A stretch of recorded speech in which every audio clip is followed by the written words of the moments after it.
Hello students, last video में हम Einstein's photoelectric equation को एक्सप्लेन कर चुके हैं। उसके जितने भी कंसेप्ट्स हैं उनको एक्सप्लेन कर चुके हैं।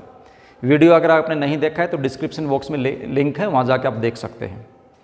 आइंस्टाइन्स फोटोइलेक्ट्रिक इक्वेशन को यूज़ करते हुए हम कुछ ग्राफ्स बनाते हैं और उनमें से एक क्वेश्चन हमारे पास आता है कि हम जो प्लैंक्स कांस्टेंट होता है और जो वर्क फंक्शन होता है उसकी वैल्यू यूजिंग ग्राफ कैसे निकालें।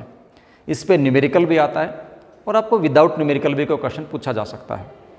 तो आज की इस वीडियो में हम वही डिस्कस करने वाले हैं कि आइंस्टाइन्स फोटोइलेक्ट्रिक इक्वेशन को यूज़ करते हुए आप प्लैंक्स कांस्टेंट की वैल्यू कैसे निकालेंगे और वर्क फंक्शन की वैल्यू कैसे निकालेंगे।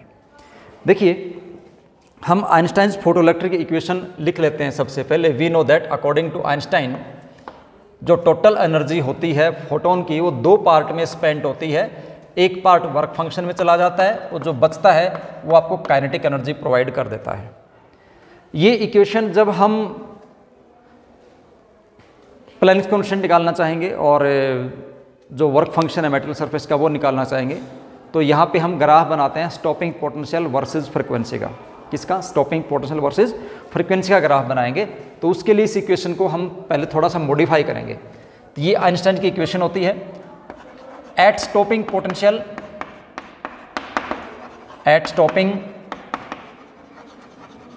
पोटेंशियल। आपको पता है स्टॉपिंग पोटेंशियल पे जो काइनेटिक एनर्जी होती है वो E इंटू वी नोट के बराबर हो जाती है। किसके बराबर हो जाती है? Kinetic energy E into V naught के बराबर हो जाएगी। तो काइनेटिक एनर्जी की वैल्यू स्टॉपिंग पोटेंशियल के ऊपर हम यहाँ पे पुट कर देते हैं इक्वेशन में। तो हमारे पास इक्वेशन आती है E is equal to work function phi plus kinetic energy की वैल्यू कर दी हमने ई वी नॉट। यहाँ से इसको रीअरेंज करते हैं और रीअरेंज करके इसको हम ऐसे लिख देते हैं E V naught is equal to E minus work function phi और E V naught is equal to E की वैल्यू पुट कर देते हैं एच न्यू माइनस फाई को फाई रहने देते हैं और यहाँ से V naught is equal to आपके पास आ जाएगा H divide by E into nu और minus phi divide by E. ये जो इक्वेशन है वो एक स्ट्रेट लाइन की इक्वेशन है। ये वाली इक्वेशन एक स्ट्रेट लाइन की इक्वेशन है। स्ट्रेट लाइन की इक्वेशन कैसे है देखिए, आपके पास इक्वेशन होते हैं y is equal to M X plus और माइनस सी। प्लस भी हो सकता है, सी भी हो सकता है। जहाँ पे y वेरिएबल है, x पे डिपेंडेंट है, मतलब x इंडिपेंडेंट वेरिएबल है, y डिपेंडेंट वेरिएबल है। अम क्या है? स्लोप है।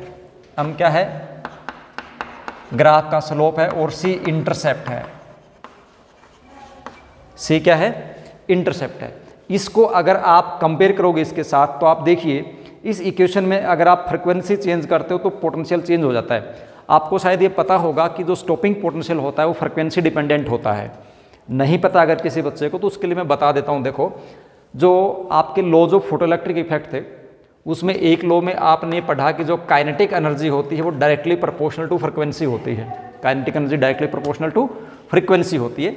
And also we know that at stopping potential kinetic energy E V naught के बराबर हो जाती है। इन दोनों इक्वेशन को अगर आप यूज़ करोगे तो आप ऐसे लिख सकते हो E V naught proportional to frequency and V naught proportional to frequency, क्योंकि ई वी कॉन्स्टेंट है।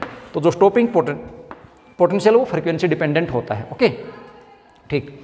तो ये अगर आप यहाँ देखोगे तो फ्रीक्वेंसी डिपेंडेंट है स्टॉपिंग पोटेंशियल, एच अपॉन ई कॉन्स्टेंट वैल्यू है, फाई अपॉन ई भी कॉन्स्टेंट वैल्यू है। इसको अगर आप इसके साथ कंपेयर करेंगे, इसको इसके साथ कंपेयर करेंगे तो आप देखेंगे कि अम की जगह यहाँ पे एच अपॉन ई है तो स्लोप है एच अपॉन ई और सी की जगह आपके पास है माइनस फाई अपॉन ई, तो इंटरसेप्ट आपके पास हो गया माइनस फाई अपॉन ई। तो इसके बारे में आप लिखोगे दिस इज, ये आपको नहीं लिखना, ये सिर्फ समझने के लिए लिखना है, ठीक है। क्वेश्चन में लिखने की जरूरत नहीं है इसको। तो ये आपके पास क्या है? This is equation of straight line. This is equation of straight line और यहाँ पे स्लोप कितना हो जाएगा? स्लोप आपके पास हो गया h डिवाइड बाई ई और इंटरसेप्ट क्या होगा? इंटरसेप्ट आपके पास हो गया minus phi divide by E. Okay, अब इसका बनाओ ग्राफ आप। तो ये तो हो गया आपके पास फ्रीक्वेंसी और इधर आपके पास हो जाएगा स्टॉपिंग पोटेंशियल। स्ट्रेट लाइन की इक्वेशन बनेगी तो इंटरसेप्ट है माइनस फाई अपॉन ई, तो वो कुछ इस टाइप से बनेगी इक्वेशन। नहीं, लाइन कुछ इस टाइप से बनेगी है यहाँ पे ये इंटरसेप्ट हो गया आपके पास -φ डिवाइड बाई ई, ये एंगल बना आपके पास थीटा, ठीक है, और ये स्लोप हो जाएगा। अगर आप स्लोप यहाँ से निकालोगे आप तो देखो आपको पता है स्लोप टेंजेंट थीटा होता है। स्लोप क्या होता है? Tangent theta. तो यहाँ से कोई भी एक पॉइंट उठा लो, वहाँ पे आप स्लोप निकालोगे तो ये वाली जो वैल्यू है आपके पास, ये डेल्टा V0 है, और ये वाली जो वैल्यू है वो डेल्टा फ्रीक्वेंसी है। ओके, तो यहाँ से आप देखेंगे slope of the graph, slope of graph आपके पास आएगा टेंजेंट थीटा होता है, और वो आपके पास आया delta V upon delta V divide by delta V0 divide by delta new है। और इसका जो स्लोप इक्वेशन से हमारे पास आया है वो h अपॉन ई आया है। तो हम यहाँ से लिख सकते हैं h upon E is equal to tangent theta that is equal to delta V0 divide by delta nu. ये स्लोप आपके पास आएगा यहाँ से। अब जो भी वैल्यू आपके पास गिवन हो, अगर मान लीजिए आपको थीटा गिवन है, क्या गिवन है? थीटा गिवन है, तो h इज इक्वल टू हो जाएगा ई टेंजेंट थीटा। अगर आपको थीटा गिवन नहीं है, V0 की और फ्रीक्वेंसी की वैल्यू गिवन है, तो उस केस में हो जाएगा h is equal to E into delta V0 divide by delta nu. तो जो वैल्यूज आपको गिवन है उसी के अकॉर्डिंग आप इक्वेशन को यूज कर सकते हैं।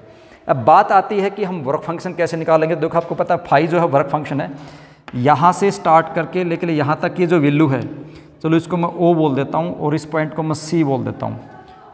OC क्या है? इंटरसेप्ट है। और OC की जो वैल्यू है वो आप देखोगे स्टॉपिंग पोटेंशियल की वैल्यू रिप्रेजेंट कर रहा है नेगेटिव के अंदर। तो हम यहाँ से ये भी लिख सकते हैं, इसको हटा देता हूँ यहाँ से मैं।